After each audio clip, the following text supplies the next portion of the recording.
He's making a list, he's checking it twice, mainly because China's been naughty, not nice. We want technology to protect our citizens, protect their autonomy and their privacy and their data. Not all governments see it that way. So the PM's going to tell other countries to keep their grubby mitts off developing Aussie tech in 9 major categories. Except you, AUKUS, you're all right. It's a good one. The idea is to restrict exports and international research collaborations. That will protect Aussie advances in genetic engineering, antibiotics and vaccines, autonomous vehicles, drones, AI, facial recognition, and robots. Terrifying robots. Oh, and you know how the PM keeps saying Technology, not taxes. low-emission alternative fuels are in there too.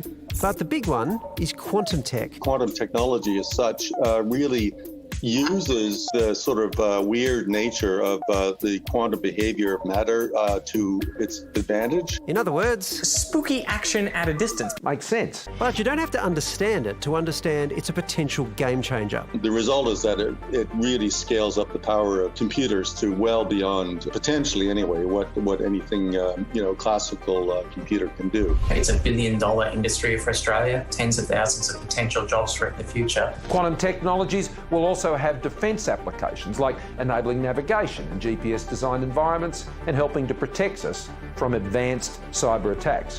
Which brings us to the other announcement, the PM making it rain with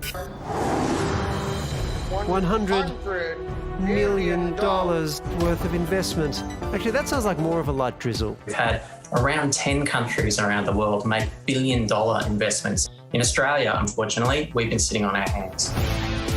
Well, to help unpack all of this is 10 political editor Peter Van Onselen. PVO, I don't know about you, but I'm sceptical about the practical uses of qubit entanglements. How about you?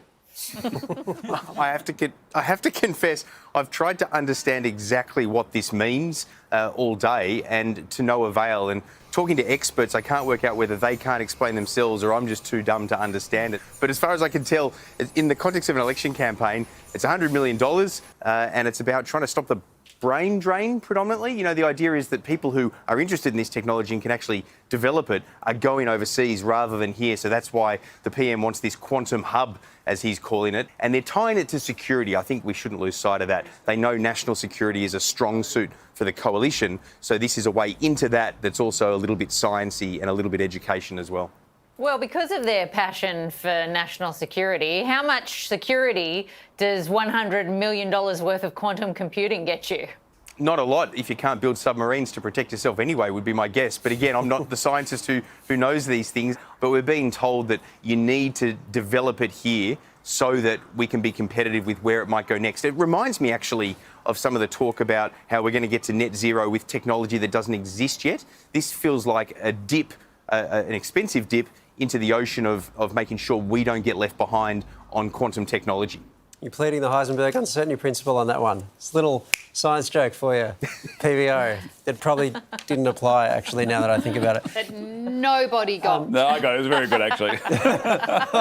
Heisenberg. Yeah, it was very droll. PVO, this announcement came via a pre-recorded message from the PM in his office. I didn't see all of it. I'm pretty sure the thumbs came out at some point. What's that all about? That I can only assume that the last thing he wanted to do is what I've suddenly thought is the last thing I should have done, and try to answer questions about this technology. Don't get me started on Heisenberg. I should have interviewed Waleed.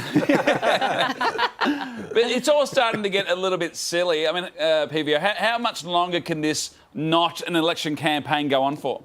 Oh, finally a question that I'm qualified to answer. Look, this is an interesting component. They're going to do this all the way up until the election. It's just a matter of whether they're doing it until March or until May. The only caveat on that would be, I think Aussies, let's be honest about it, they'll crack the shits if there's too much campaigning when they're trying to relax in the heart of summer.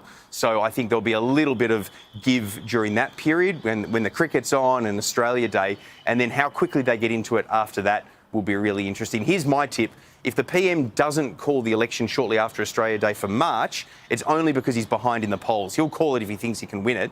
And if he doesn't do that, he'll bring the budget forward to April, like he did 3 years ago, and then he'll go to the polls in May, like he did 3 years ago. PVO, is crack the shit's a political or science term? Just checking. Well, it's a bit of both, I think.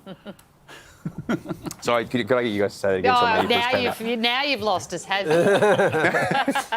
PVO, thank you. See you guys.